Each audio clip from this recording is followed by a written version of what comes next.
Hai semua, kali ini kita nak belajar tajuk yang ketujuh iaitu menjaga kebersihan. Seperti mana yang kita tahu, menjaga kebersihan adalah satu amalan yang baik.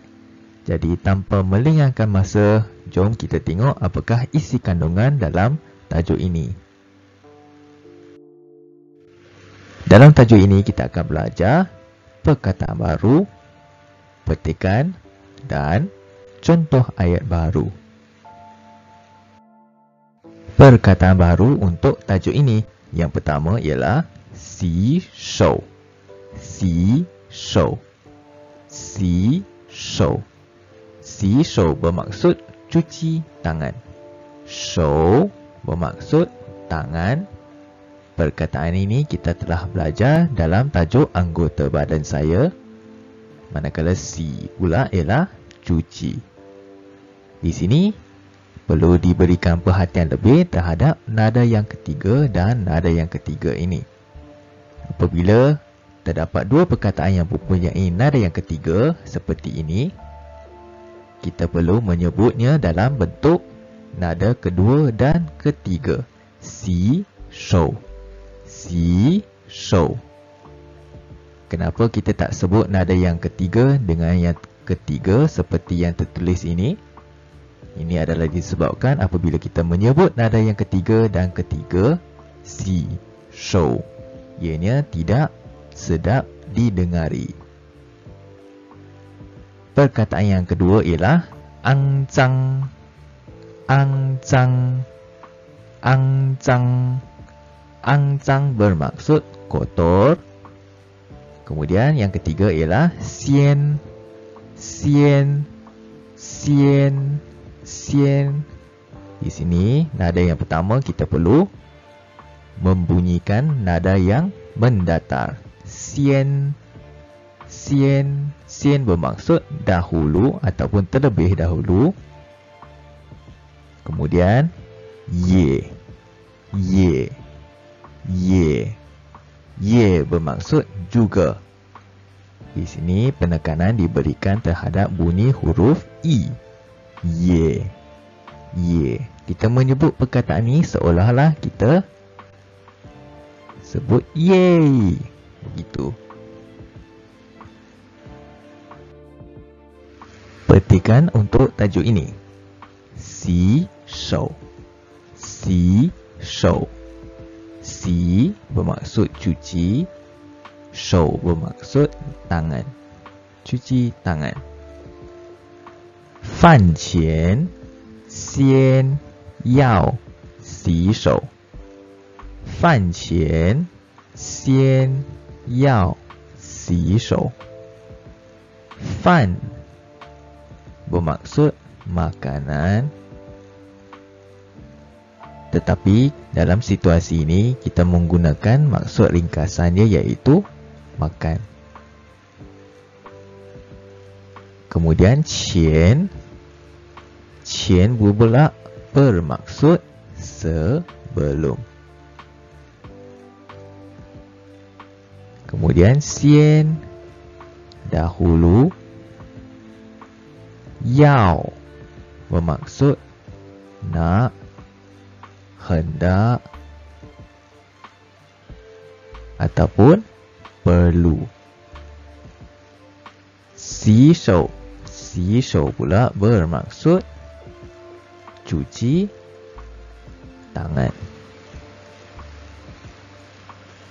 Sebelum makan dahulu perlu cuci tangan.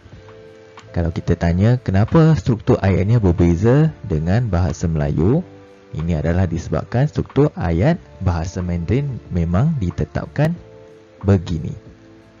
Kemudian kita tengok pula ayat yang berikutnya iaitu fan hou. Fan hou. Ye yao. Ye yao. Ye yao. Xi shou. Xi shou. Fan sama juga seperti tadi, makan. Fan ini kebanyakannya merujuk kepada makanan. Tetapi apabila digabungkan dengan satu lagi perkataan, contohnya di sini 前 dengan 后 后 bermaksud selepas.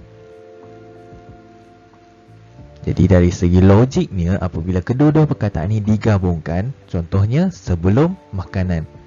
Sebelum makanan, kita boleh kaitkan dengan maksud sebelum makan. Hou dengan fan. Fan hou pula kita boleh kaitkan dengan maksud selepas makan. Ye. Ye adalah perkataan baru yang kita belajar dalam tajuk ini. Bermaksud juga yao. Yao sama juga perlu. Xi shou. Xi shou bermaksud cuci tangan.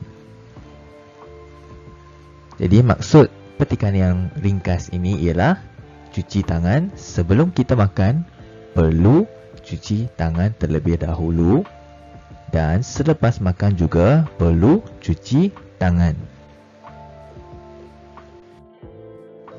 Ayat baharu untuk tajuk yang ketujuh. Struktur ayat ini kita boleh gunakan dalam kehidupan seharian kita. Dalam struktur ayat ini, kita dapat lihat di sini terdapat subjek, te, objek dan kata adjektif. Jadi struktur ayat ini mempunyai 4 elemen asas ini sahaja.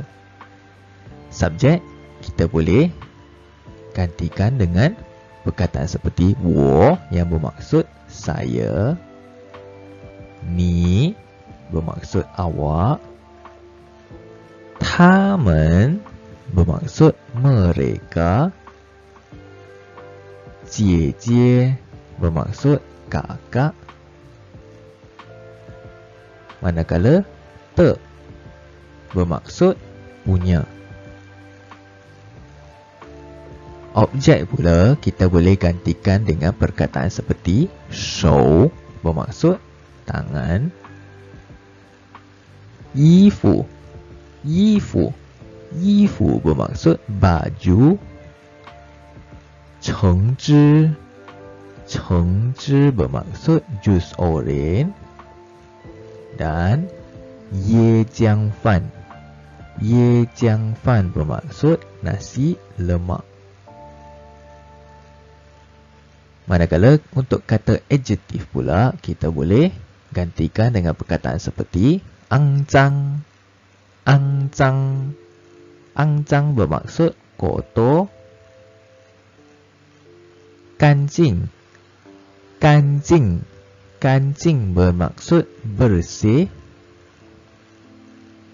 甜 甜 nada yang kedua 甜 甜 bermaksud manis, dan contohnya la la la bermaksud pedas. Jadi apabila kita mempunyai perkataan-perkataan semua ini, kita boleh gabungkan menjadi satu ayat yang lengkap. Contohnya kita gunakan yang pertama, 我的手肮脏 saya punya tangan kotor. 我的手肮脏 saya punya tangan kotor. Kita boleh juga ubah situasi menjadi ayat yang kedua ini. 你 awak 的 punya 衣服 baju, 干净 bersih, awak punya baju bersih. Ataupun kita boleh juga menggunakan contoh ayat ketiga ini, mereka 他们 的 punya 橙汁 bermaksud jus oren, dan 甜 manis. 他们的橙汁甜 mereka punya jus oren manis. Ataupun kita boleh juga buat ayat yang keempat ini. Contohnya, Jie kakak, Te punya, Ye jiang fan nasi lemak, La pedas, kakak punya nasi lemak pedas. Jadi kalau kita sudah memahiri struktur ayat yang mudah ini, kita boleh gantikan dengan pelbagai jenis subjek. Contohnya kita boleh letak ayah, papa, mak, mama, ataupun adik lelaki, titi, ataupun cikgu, lao shi, ataupun kawan, tongxue, dan sebagainya. Manakala objek pula, kita boleh gantikan dengan pelbagai jenis benda. Contohnya dalam anggota badan, shou, tangan, tou, kepala, jiao, kaki, dan sebagainya.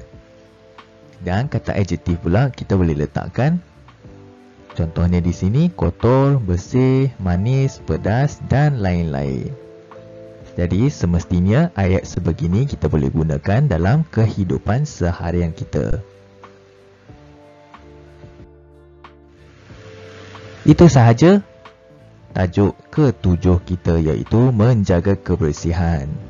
Ingat, dalam musim COVID ini, kita perlu menjaga kebersihan diri kita, kerap mencuci tangan, jaga SOP, dan jangan lupa untuk subscribe, like dan share video ini jika anda suka lebih banyak konten seperti ini. Sehingga kita berjumpa lagi. Bye-bye.